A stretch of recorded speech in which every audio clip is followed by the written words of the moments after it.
हरा बासित प्यारे बच्चों, शेख चली का नाम तो आपने यकीना सुना होगा और उसकी कहानियां पढ़कर लुत्फानंदोज भी हुए होंगे। आज हम उसकी हमाकत से भरपूर कहानी सुनाते हैं। किसी गांव में एक बढ़िया रहती थी जिसका एक ही बेटा था जिसका नाम चली था। वो बहुत कामचोर, बेवकूफ, सिस्त और काहिल था। उसे बस एक ही काम आता था, शेखी है। बुघारने का। जहां चंद लोगों को इकट्ठे बैठे देखता, इनके करीब जाकर खुद भी बैठ जाता और उन्हें गुफ्तगू का मौका दिए बगैर अपने झूठे सच्चे कारनामे बयान करने लगता। गांव के लोग उसकी उस आदत से बहुत तंग थे और उसका नाम ही शेख चली रख दिया था। वो अपने नाम की तरह बड़े बड़े ख्याली मंसूबे बनाता, लेकिन किसी पर अमल नहीं करता।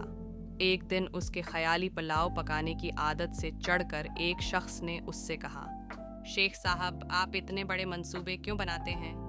आपने एक हफ्ते बाद, इस हफ्ते दुनिया से कूच कर जाना है। अपनी मौत का ख्याल करें। जारी है। ये सुनना था कि बेवकूफ़ शेख चली को एक हफ्ते बाद अपनी मौत का यकीन हो गया और उसने उसकी तैयारी शुरू कर दी। पहले उसने कब्र खिदवाई और इसमें जाकर लेट गया। 6 दिन गुजर गए, कुछ न हुआ। 7वें रोज़ शेख चली ने सोचा कि ये इस शख्स के बताए हुए एक हफ्ते का आखिरी दिन है, शायद अब मौत का फरिश्ता आने वाला है। वो ये सोच ही रहा था कि उसके कान में आवाज़ पड़ी, अगर कोई अल्लाह का नेक बंदा अंडे की टोकरी मेरे घर पहुंचा दे तो मैं उसे इजरत में एक इशरफी दूंगा। शेख चली इशरफी का नाम सुनकर कब्र से बाहर निकल आया और अंडे की टोकरी उठाकर सर पर रख ली। ये देखकर टोकरी के मालिक ने कहा, शेख साहब, ज़र्रा संभाल कर ले जाना, अंडे टूटने न पाएं, वरना एक दमड़ी भी नहीं दूंगा, अल्टा हरजाना ले लूँगा।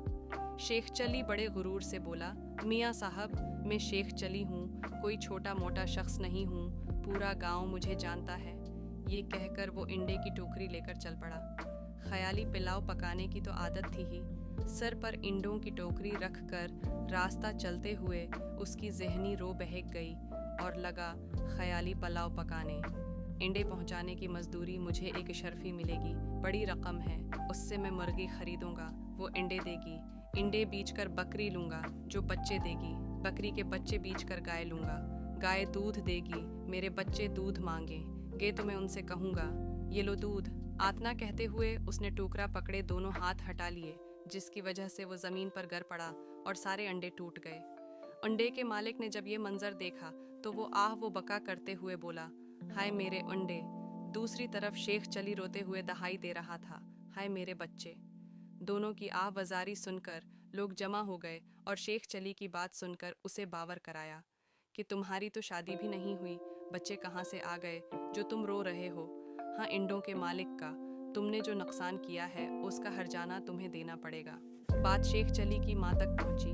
उसने वहाँ आकर हर्जाने की रकम अदा करके शेख चली की गुलो खलासी कराई। कहानी का महल को सब्सक्राइब करो।